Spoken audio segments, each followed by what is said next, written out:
Are you looking for what information your AV provider needs as the event host or the event planner? Well, this is part 4 of my 5-part series where I'm breaking down my 5 areas that you need to note, put into an RFP, or even just simple bullets in an email to make sure that your AV provider is set up for success and you get to avoid any unnecessary surprises, changes, or the dreaded that's going to take a little bit more budget questions that come up the week of or day of your event. Before we jump into it, I'm Logan Clements. I'm a freelance event producer based in Seattle, Washington, but I execute events here and all over the world. I do want to remind you to like, subscribe, turn on that little notification bell so you get notified every single Monday when I drop new videos. I'm also the co-host of the Better Events podcast with fellow event pro Mary Davidson. We dive even more into these topics you see me talk about here on YouTube, all about event production, event planning. We had a really good episode recently about post-event feedback. We also take your listeners' questions. We talked about relationship management as event pros, that and much, much more wherever you listen to podcasts. This week, I'm going to be talking about live streaming and recording and how that relates to cameras, another important part of what your AV providers need. But before I do, let's just refresher. This is part of my 5-part series. The first 3 that I've already done, part 1 was how attendees will see and hear your content. Part 2 was scenic, where I talked more about lighting and stage design. Part 3 was all about speaker tools. And now in part 4, I'm going to be talking about live streaming, recording, and touching on your cameras. And next week, my 5th and final part of the series is all about schedule. So you might be like, Logan, we've stuck with you for 3 videos, or maybe you haven't. I'd go back and watch. But this one, we're talking about live streaming and recording and why your your AV provider needs to know this information. COVID taught a lot of people a lot about live streaming. I think it's a conversation more than it ever has been and has continued through COVID. I still am doing events that have a live streaming or virtual component. So when you're reaching out to your AV provider, it's really important just to answer the simple question, do you plan on live streaming your event? Yes or no? Now, if you say no, there's always going to be a but or a follow-up question. Do you have any virtual presenters that are going to be coming into your sessions live?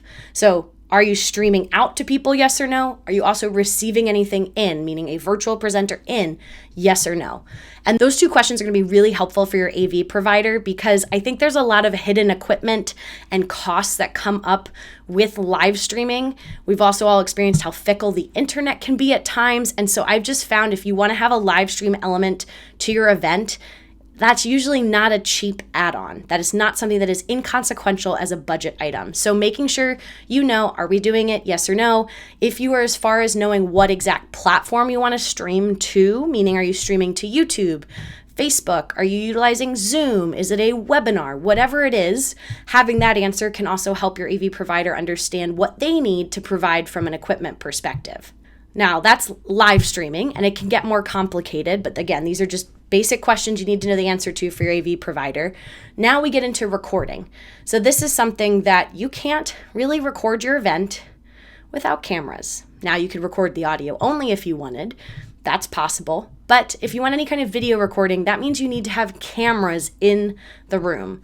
And you do have some options here. If it is something that you are looking for the most basic of a recording, just as like for your records, maybe you'll use it later.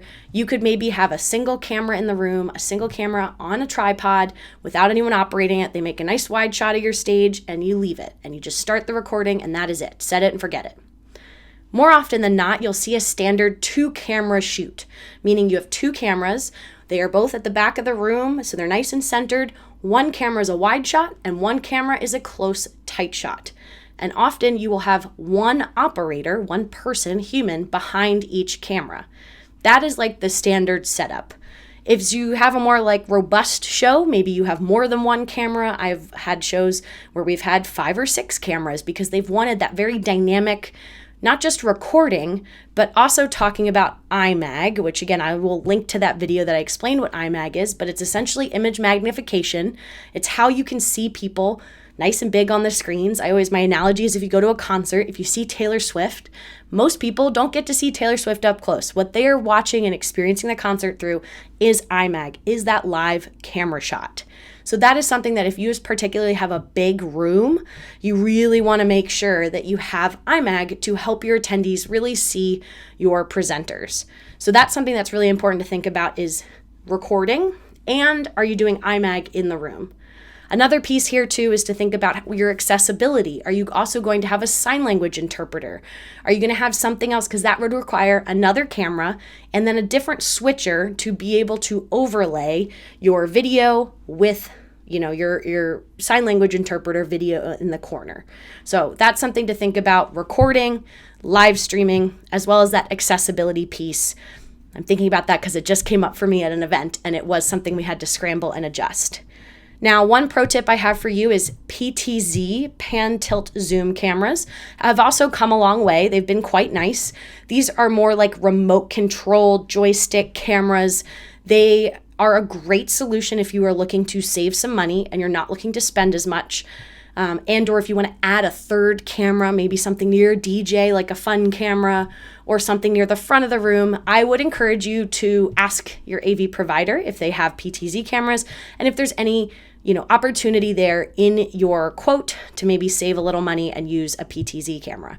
There are limitations. They are not going to be the most super HD. If you're doing really close, tight shots, I would not recommend a PTZ camera because it will autofocus for you.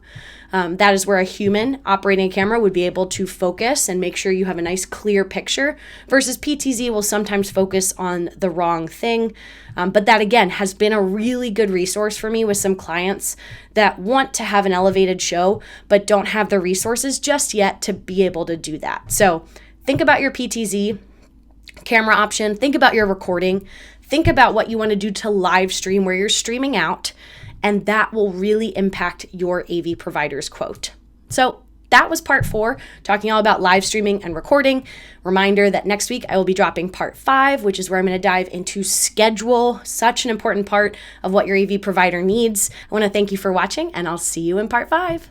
Bye.